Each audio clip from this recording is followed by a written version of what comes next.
Domingo, meio-dia, almoço e ferrovia. Hoje nós não vamos abrir o baú da memória e contar uma história.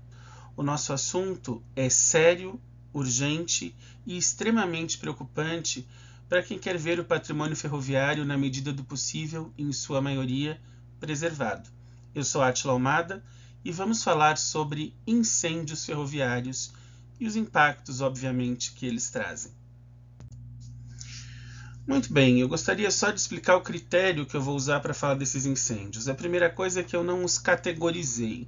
Então eu não vou falar sobre incêndios apenas em material rodante, apenas em edificações ou apenas em peças raras. Muito porque, na verdade, esses incêndios, quando acontecem em locais próximos e por causas parecidas, ou seja, muitas vezes uma estação é queimada e um carro de passageiros, um vagão que estava ali perto, acaba entrando na dança também. Assim, se as causas são semelhantes, a maneira de evitar que isso aconteça também é próxima. E essa é a ideia desse vídeo.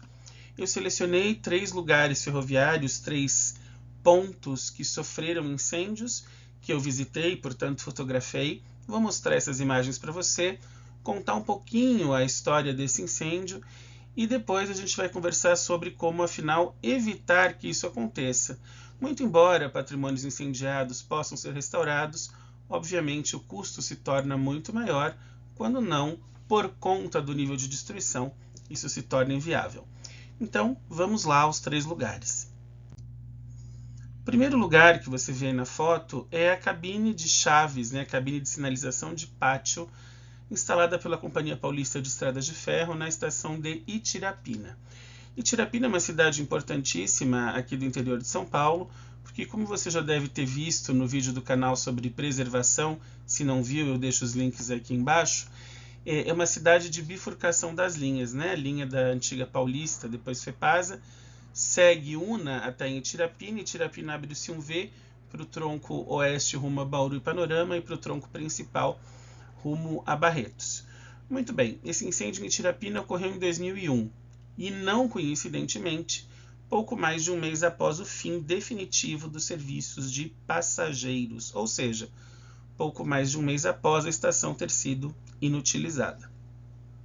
Por que eu falo em fim definitivo? Porque houve um fim intermediário. Os serviços de passageiros operaram regularmente sob as bandeiras da Rio Clarense, da Paulista e da Fepasa na região, a Fepasa foi a última, até os primeiros dias do ano de 1999, quando a Fepasa já havia sido concedida e a Ferroban, Ferrovias Bandeirantes S.A., assumiu a linha.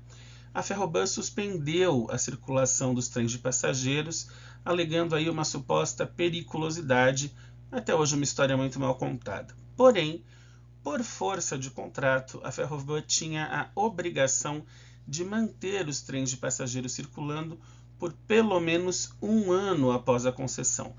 Essa cláusula foi exercida e, em 1999 mesmo, na metade do ano, trens de passageiros voltam a circular entre Campinas, não mais a partir de São Paulo, uma vez que a linha São Paulo a Campinas não era concedida para a Ferroban, era para a MRS, voltam a circular a partir de Campinas, com destino a Bauru e com destino a Araraquara e Santa Fé do Sul. Claro, não eram mais trens diários, eram trens que saíam de 2 ou 3 dias e depois passaram a sair só aos sábados e domingos. Eram trens muito menores, não tinham mais serviços de bagagem, restaurante, não havia mais locomotivas elétricas, eram só locomotivas a diesel, uma vez que a rede aérea foi arrancada, mas ainda havia alguma circulação e as estações ainda eram pontos de parada. Muitas não eram mais pontos de venda de bilhetes e já se deterioravam rapidamente, mas ainda assim a circulação de trens de passageiros gerava algum movimento. Em março de 2001, quase 2 anos depois, então, da volta, entre aspas, dos trens de passageiros, desses trens esporádicos, não havia mais o prazo de um ano, ele já havia sido cumprido, e a Ferroban suspende definitivamente os trens de passageiros no estado de São Paulo. Nos dias 14 e 15 de março de 2001, circulam os últimos trens sob bandeira da Ferroban no trecho Campinas e Itirapina, e de Itirapina, foi um trem apenas até Itirapina, e de Itirapina partiu esse trem continuando para Bauru e um outro seguindo em direção a Araraquara e Santa Fé do Sul. Então, os trens se duplicam, né? Se duplicaram em Itirapina, e após isso, quando esses 2 trens de passageiros deixaram Itirapina, a estação ficou vazia e foi definitivamente abandonada. No dia 1º de maio de 2001, portanto 1 mês e meio depois dessa paralisação dos trens, houve um incêndio de grandes proporções na estação de Tirapina, que afetou partes da edificação principal e destroçou, como vocês veem, a cabine de chaves, deixando apenas a estrutura. Aliás, isso é uma coisa da Companhia Paulista, a força das construções ela persistiu. Nós temos ainda algumas edificações incendiadas em pé por conta da qualidade estrutural delas. Então, a cabine de chaves, desde aí destruída, ficou desse jeito que você vê na foto. Essa foto foi feita no começo de 2018. A última vez que eu visitei a estação de Tirapina foi em 2021, mas por informações de pessoas que estão lá, a situação é a mesma, se não um pouco pior. Vamos ao segundo incêndio. O segundo incêndio é um dos mais tristes, porque foi um lugar que eu vi ser incendiado. Na verdade, eu não estava lá no dia do incêndio, mas eu vi esse lugar antes e vi esse lugar depois. Essa é a estação de Jundiaí Paulista, ou Estaçãozinha. É uma segunda estação da cidade de Jundiaí, construída pela Companhia Paulista de Estradas de Ferro como alternativa à estação principal, que era de propriedade da São Paulo Railway, depois Estrada de Ferro Santos-Jundiaí.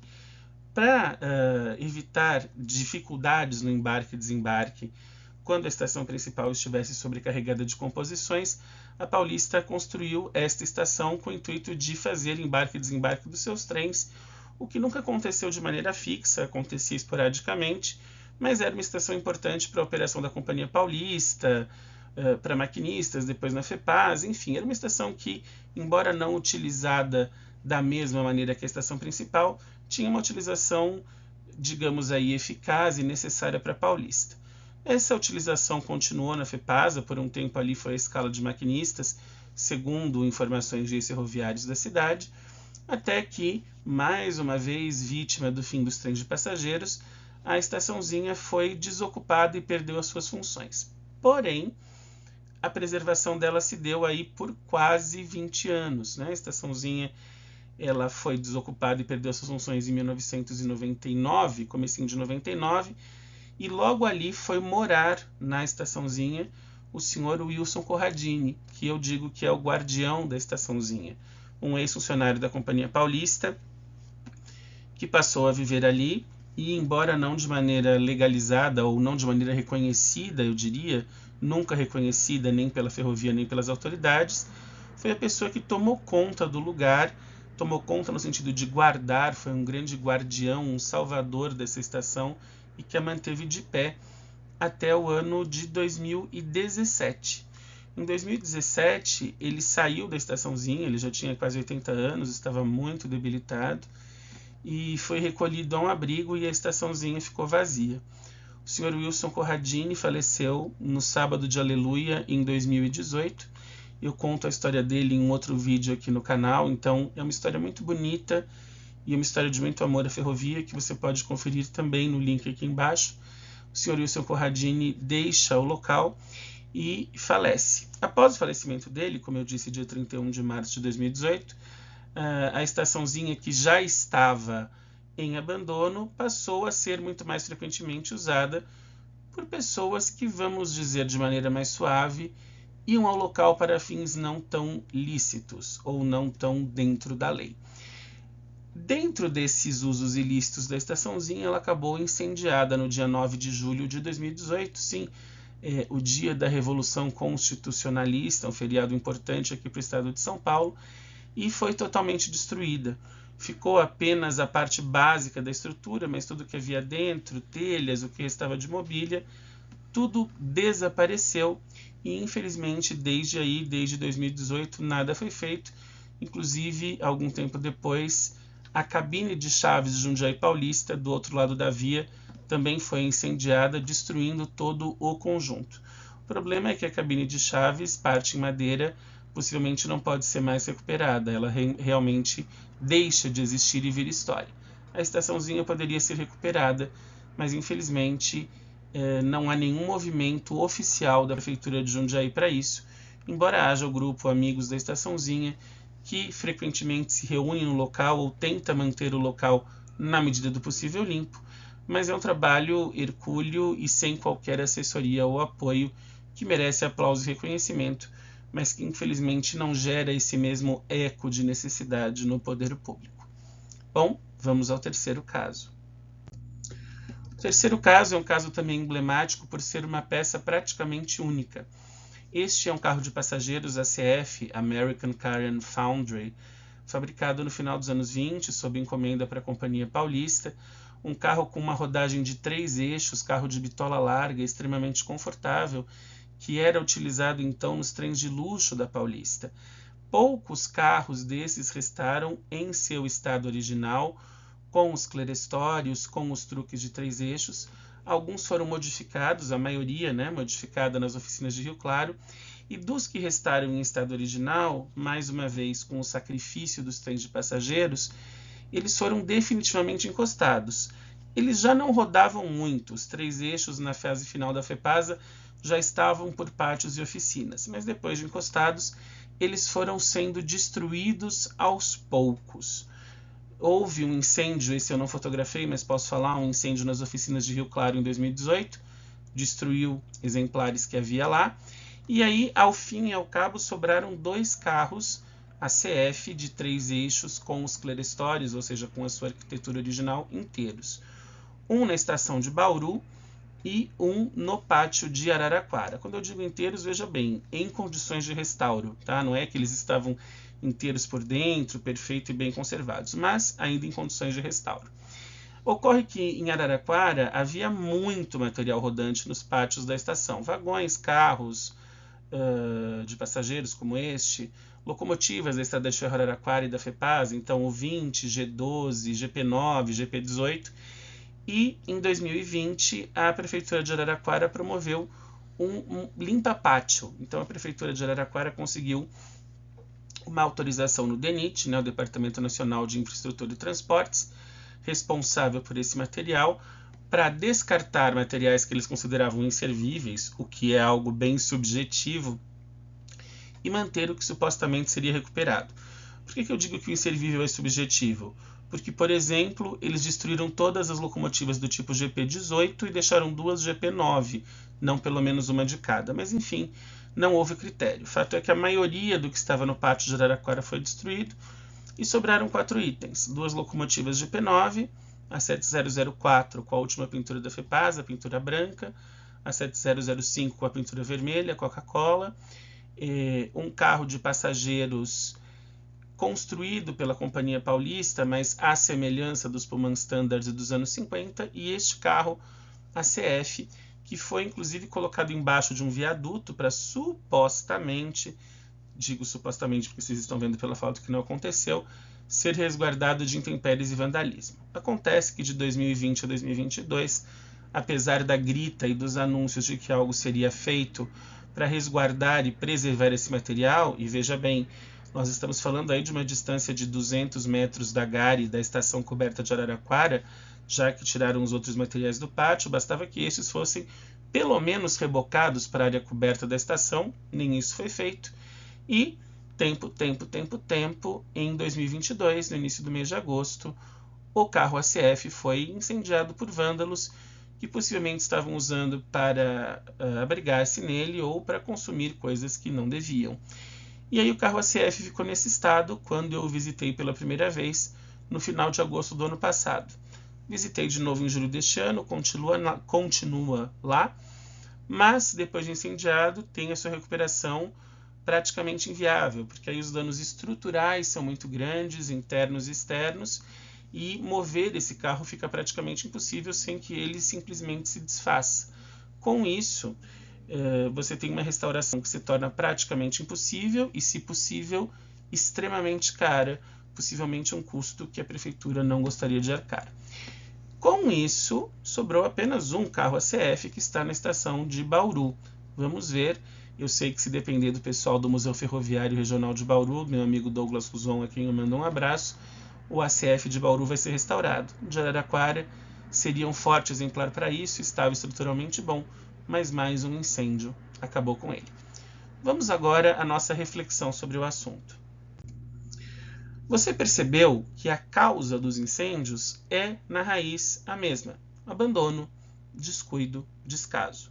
Claro, uma vez findo o tráfego de passageiros, materiais relativos a isso e estações ficam sem dono, e este é um grande problema. Com a privatização da FEPASA, aliás, com o passamento da FEPASA à Rede Ferroviária Federal, a junção de tudo isso e a privatização da Rede Ferroviária Federal, o que sobrou, o espólio passou de mão em mão e ficou tão sem dono quanto o de bêbado, né? O problema é que muitas vezes iniciativas de restauro esbarram em, afinal, quem manda aqui ou quem é o dono disso. Só muitos anos depois do fim da circulação dos trens, e poucos anos atrás, ou seja, 20 anos depois, é que o DENIT tomou para si a responsabilidade e começou a mexer em alguma coisa. Porém, como vocês viram nas primeiras fotos, em muitos casos já era tarde demais. As instituições de preservação ferroviária sozinhas, elas não têm bala na agulha para recuperar estações ou trechos inteiros. Até porque essas instituições vivem do turismo e a maioria delas não tem renda oficial.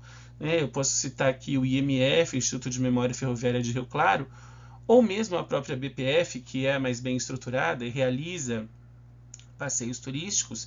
Eles dependem de doações e patrocínios. Então, esse dinheiro chega, mas ele não chega na velocidade e na quantidade que precisa chegar para que tudo isso se preserve. Daí que a única maneira de evitar que mais danos aconteçam, mais carros e vagões históricos ou locomotivas e estações sejam consumidos por chamas, é uma parceria do poder público. É uma conscientização das prefeituras das cidades de que espaços ferroviários são espaços históricos. Aqui no interior de São Paulo, nós temos um sem fim de municípios que cresceram, que prosperaram, alguns até que surgiram graças à ferrovia, e que hoje tornam a ferrovia ou veem a ferrovia como um incômodo, uma sobra, um restolho. Infelizmente, essa visão de incômodo e sobra, perpetrada, continuada pelas autoridades, só vai fazer com que os patrimônios ferroviários, rodantes ou não, se destruam cada vez mais. Não há segurança, as linhas são facilmente alvos de invasão, facilmente alvos de desabrigados, de pessoas que vão usar drogas, enfim. Então, essa destruição ela se acelera e se potencializa. É importante que as prefeituras das cidades façam um levantamento desses espaços, desse patrimônio potencialmente turístico. E aí entram as ONGs, entram os preservacionistas. Obviamente, o poder público não tem essa expertise ferroviária ou o conhecimento que as instituições e os preservacionistas têm. Por isso que eu disse há pouco, parceria. Os preservacionistas, as instituições vão saber fazer com precisão, com exatidão, o levantamento do patrimônio de estações, material rodante, relicários que haja, coisas raras na cidade, enfim, e vão trabalhar nisso, e a prefeitura vai entrar, obviamente, com a parte monetária que é necessária para a restauração e recuperação disso. Pesquisadores memorialistas como eu também são importantes para que a história seja registrada, para que os participantes, os ex-ferroviários, os viajantes que ainda vivem, tenham seus relatos guardados, documentados, seja em áudio, seja em transcrições, e para que esse todo memorial persista, continue. Infelizmente, muito do que já foi destruído não pode ser refeito, reconstruído. Nós não podemos voltar atrás, mas nós podemos olhar daqui para frente. E você que assiste a este vídeo deve estar pensando, tá, mas eu não tenho nada a ver com isso, eu só moro na cidade.